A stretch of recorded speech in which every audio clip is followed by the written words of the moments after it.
The new Audi Q2 is the latest addition to the German luxury car maker's burgeoning crossover range, and its name tells you all you need to know. Q signifies it's an SUV, of sorts, and that small number indicates its pecking order below the larger Q3, Q5 and Q7 models. The fact that it's an even number ushers in a new era of more sporting crossovers, following the logic of BMW's X4 and X6. Yet despite something of a coupe-cool aesthetic, the Q2 is aimed squarely at rivals such as the Mini Countryman, Mercedes-Benz GLA and BMW X1. At 4.19 meters long, the Q2 is 13 centimeters shorter than in-house rival, the A3 Sportback, with which it shares its mechanical underpinnings, yet with 405 litres of luggage capacity it's got a 25-litre bigger boot when carrying 5 passengers. Pricing is very close to the A3 Sportback, too. The cheapest Q2 1.0 TFSI and say spec will cost £20,230 when UK sales start in November 2016. Audi Q2 boasts decent choice of engines. The entry-level Q2 is the 1.0-litre 3-cylinder TSI turbo petrol with 115 horsepower. Other choices at launch will be a 1.6-litre TDI diesel, also with 115 horsepower, a 1.4-litre TFSI turbo petrol and a 2.0-litre TDI diesel, both with 150 horsepower. Audi has deliberately matched the petrol and diesel power outputs, though the diesels will have more torque, greater economy and higher price tags.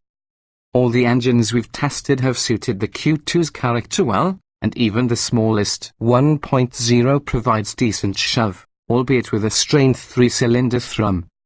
The likely UK bestseller is the 1.4-litre TFSI petrol with 150 horsepower. This is a high-touch engine, able to deactivate 2 of its 4 cylinders during low-stress driving in order to save fuel, a process that's so smooth you'll only notice it if you're watching the display on the instrument cluster.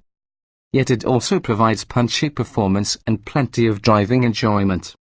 Impressive new auto gearbox. The S-tronic transmission is a new 7-speed unit that's very snappy under manual control, although automatic gear changes don't always happen when you'd like them to. Many buyers may be better served by sticking with the standard 6-speed manual gearbox and pocketing the change. The stick shift has a pleasant action and its gear ratios are well matched, allowing for easy progress. Most Q2s will be equipped with front-wheel drive and traction is good. We'd question the need for quattro 4-wheel drive available only on the higher power engines. Even on 18-inch alloys the Q2 is comfortable on all but the bumpiest roads, regardless of whether you stick with the standard suspension or option the adaptive setup instead. If you do go for the latter, selecting dynamic helps keep roll in the corners under greater control, which suits the sharp steering and generally eager responses of the Q2 chassis. The ride gets firmer as a result, but you can always switch back to comfort once you've finished having fun. Distinctive design. There are a number of distinctive elements on the outside that will help you spot the Q2 on the road, notably the square, widely spaced taillights and colored pillar panel, which can be changed at the dealer for a refreshed appearance. Despite this, the Q2 retains a very Audi presence, a theme that continues into a cabin that is at once clearly similar to the A3 but also slightly different.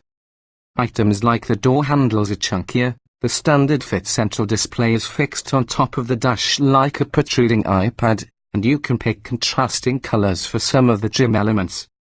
This is part of Audi's effort to increase personalization choice, but the Q2 remains more conservative than anything from Mini. Equipment levels are reasonable across the Q2 range, but the best-selling sports spec is particularly good value, splitting the difference between entry-level say and range-topping S-line. Standard features on the Q2 Sport include 17-inch alloys, contrasting Manhattan grey exterior elements, satellite navigation and the cruise control.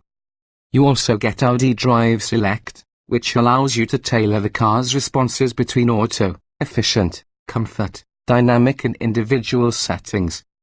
All Q2s get autonomous braking for added safety and progressive steering to balance slow PDs with higher speed driving pleasure. Previously, this has sometimes felt odd in use, but seems well calibrated here.